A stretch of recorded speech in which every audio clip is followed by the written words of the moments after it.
జనసేన ఆవిర్భావ సభలో నాగబాబు ఎవరిని ఉద్దేశించి మాట్లాడలేదని ఎమ్మెల్సీ బీద రవిచంద్ర అన్నారు. పవన్ గెలుపు ఎప్పుడో నిర్ణయం అయిపోయిందన్న ఉద్దేశంతో మాట్లాడారు గాని వేరే ఉద్దేశంతో కాదని క్లారిటీ ఇచ్చారు.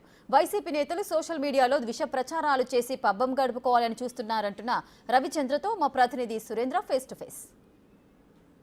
శాసన మండలి ఎన్నిక కాబడిన బీద రవిచంద్ర మనతో పాటు ఉన్నారు. ఆయన అడిగి మరిన్ని విషయం తెలుసుకుందాం. సార్, ముందుగా శాసన మండలికి రెండోసారి ఎన్నిక కావడం మీకు ముందుగా కంగ్రాచులేషన్స్ సార్. ఎలా అనిపిస్తుంది సార్ రెండోసారి మీరు మళ్ళీ శాసన మండలికి వెళ్ళి ఎలా అనిపిస్తుంది? శాసన మండలికి రెండోసారి ఎంపిక చేయడం వ్యక్తిగతంగా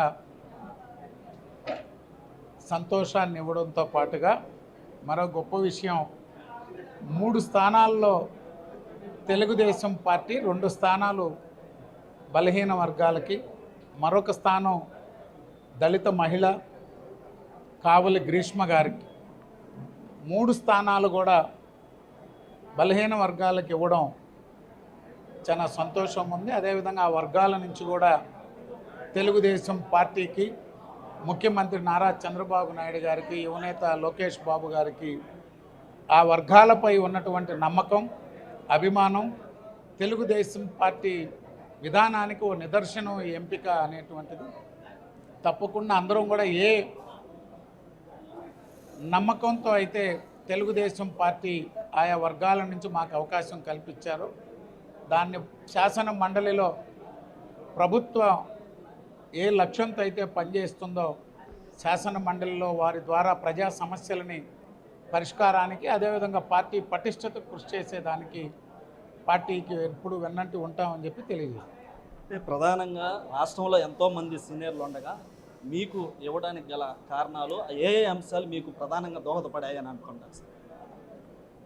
2024 ఎన్నికల్లో పోటీ చేసే అవకాశం ఉన్నప్పటికీ ఖచ్చితంగా గెలిచే అవకాశాలు కావలి నియోజకవర్గం నుంచి ఉన్నప్పటికీ కూడా అప్పటికే ముందుగా జోనల్ కోఆర్డినేటర్గా పార్టీ బాధ్యతల్లో ఉండడం, ఎన్నికల్లో పోటీకి దూరంగా ఉండే వారికి ఆ బాధ్యతలు చూడాలనేటువంటి ఒక ఆలోచనతో ఆ నిర్ణయం తీసుకోవడం జరిగింది.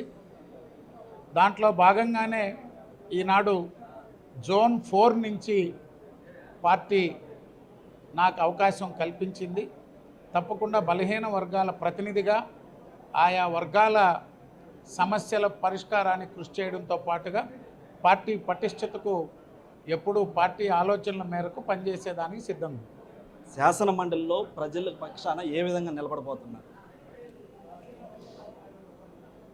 ఈనాడు ఉన్నటువంటి రాజకీయ పరిస్థితులు 9 నెలల కూటమి ప్రభుత్వంపై అప్పుడే వైఎస్ఆర్ కాంగ్రెస్ పార్టీ ఓ విష ప్రచారాన్ని మొదలుపెట్టింది. వైఎస్ఆర్ కాంగ్రెస్ పార్టీ 14-19లో కూడా ప్రజలు వైఎస్ఆర్ కాంగ్రెస్ పార్టీ విష ప్రచారంతో మోసపోయారు. తిరిగి మళ్ళీ ఈనాడు 5 సంవత్సరాల పాటు ఈ రాష్ట్రంలో విధ్వంసం సృష్టించిన ప్రభుత్వం వైఎస్ఆర్ కాంగ్రెస్ పార్టీ ప్రభుత్వం, ముఖ్యమంత్రి జగన్మోహన్ రెడ్డి గారు ఎస్సీ, ఎస్టీ, బీసీ, మైనారిటీ వర్గాలకు, రైతాంగానికి, కార్మికులకు, ఏ వర్గానికి కూడా ఏ పథకం అమలు చేయనటువంటి పార్టీ వైఎస్ఆర్ కాంగ్రెస్ పార్టీ. విద్యా వ్యవస్థని సర్వనాశనం చేసినటువంటి పార్టీ, యువతని నిర్వీర్యం చేసినటువంటి పార్టీ. ఈరోజు వైఎస్ఆర్ కాంగ్రెస్ పార్టీ ఒక విష ప్రచారంతో, పోరు పేరుతో, యువత పేరుతో ఒకరోజు, రైతు పేరుతో ఒకరోజు,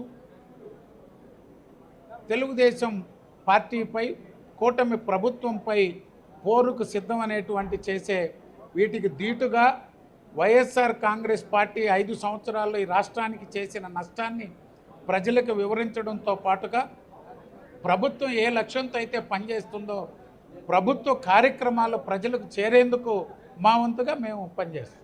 ఫైనల్గా నిన్న జనసేన ఆవిర్భావ సభలో నాగబాబు చేసినటువంటి వ్యాఖ్యలు ఏ విధంగా చూస్తారు ఒక సీనియర్ నాయకుడు?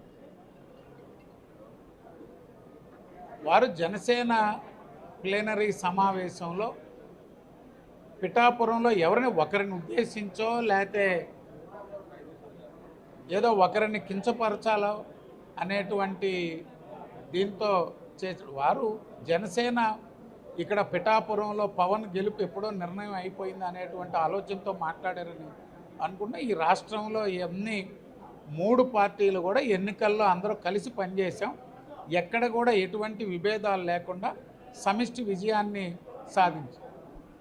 ఇటు ఏదైతే బలహీన వర్గాలకి టీడీపీ అధిష్టానం ఈ యొక్క ఎమ్మెల్సీలు కేటాయించడం ఎంతో సంతోషకరమని, అదేవిధంగా శాసన మండలిలో కూడా ప్రజల పక్షాన నిలబడి ప్రజలకు అండగా ఉంటానని కూడా బేదా రవిచంద్ర చెప్తున్నటువంటి పరిస్థితి. కెమెరామ్యాన్ మనోజ్తో సురేంద్ర, బిగ్ టీవీ, నెల్లూరు నుంచి.